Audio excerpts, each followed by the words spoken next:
आज हम निकल चुके हैं सिमडेगा की तरफ, क्योंकि वहाँ मौजूद है एक बहुत ही खास और प्राचीन स्थल जिसे रामायण की परंपरा से जोड़ा जाता है।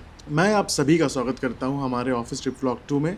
अगर आपने हमारा पहला ऑफिस ट्रिप व्लॉग नहीं देखा है तो उसका लिंक डिस्क्रिप्शन में दिया गया है। इस वीडियो के बाद उसे ज़रूर देखें। जैसे जैसे हम अपनी मंजिल की ओर बढ़ रहे थे, रास्ता और भी खूबसूरत होता जा रहा था। चारों तरफ घना जंगल, घुमावदार सड़कें और प्रकृति की शांत वादियाँ। ऐसा लग रहा था मानो सफ़र ही इस यात्रा की सबसे खूबसूरत शुरुआत हो। इस मनमोहक रास्तों से होकर हम पहुंच रहे थे उस पवित्र स्थान की ओर, जिसके बारे में सदियों से अनेक मान्यताएं और कहानियां सुनने को मिलती थी। हम लोग अभी राम रेखा धाम में हैं, जहाँ पे राम भगवान वनवास से लौटने के दौरान यहाँ पे आराम किए थे, यहाँ रुके थे। ये जहाँ पे लक्ष्मण जी तीर मारे थे। और ये इसका खासियत ये है कि कितना भी गर्मी हो, बरसात हो, किसी भी चीज़ में कभी भी ये पानी सूखता नहीं है। ये पानी हमेशा भरा ही रहता है। इसे लक्ष्मण कुंड कहते हैं। कुल 5-6 घंटा 7 घंटा अंदर ही था, उसके बाद भी कभी निकाल नहीं पाए कि कितना गहरा है। पूरा गहरा ही है, बहुत ज़्यादा है, कोई पता ही नहीं कर पाया डेप्थ है कितना है इसका। लक्ष्मण कुंड को देखने के बाद हमारी उत्सुकता पहले से कहीं ज़्यादा बढ़ चुकी थी। शांत वातावरण और उससे जुड़ी मान्यताओं ने मन में एक अलग ही एहसास पैदा कर दिया था। आखिर मंदिर के अंदर हमें और क्या क्या देखने को मिलेगा। कुछ ही कदम आगे बढ़ते ही हमारी नज़र माँ सीता के पवित्र चरण पादुका पर पड़ी। उस पल ऐसा लगा मानो रामायण की कथा हमारे आंखों के सामने जीवंत हो उठी हो। मंदिर के मुख्य द्वार के अंदर प्रवेश करते ही सबसे पहले नंदी महाराज की दर्शन हुए।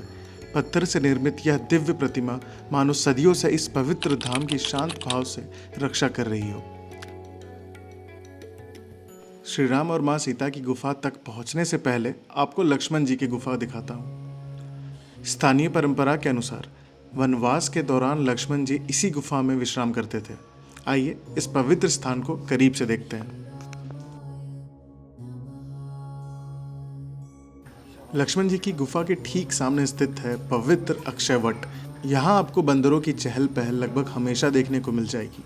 लेकिन जैसे ही आप इस अक्षयवट के सामने खड़े होते हैं, आपके सामने झारखंड की प्राकृतिक खूबसूरती का एक अलग ही रूप दिखाई देता है।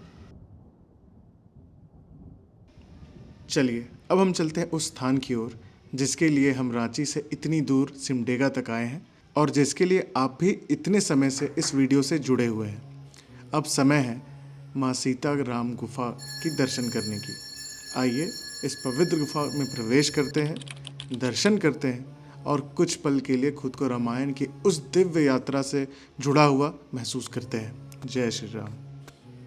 अगर आप भी राम रेखा धाम आने का प्लान कर रहे हैं तो एक दिन पहले मंदिर कार्यालय से संपर्क जरूर कर लीजिएगा।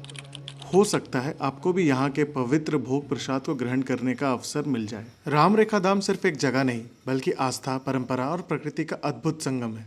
मेरा मानना है कि हर व्यक्ति को जीवन में एक बार यहाँ आकर इस दिव्य वातावरण का अनुभव ज़रूर करना चाहिए।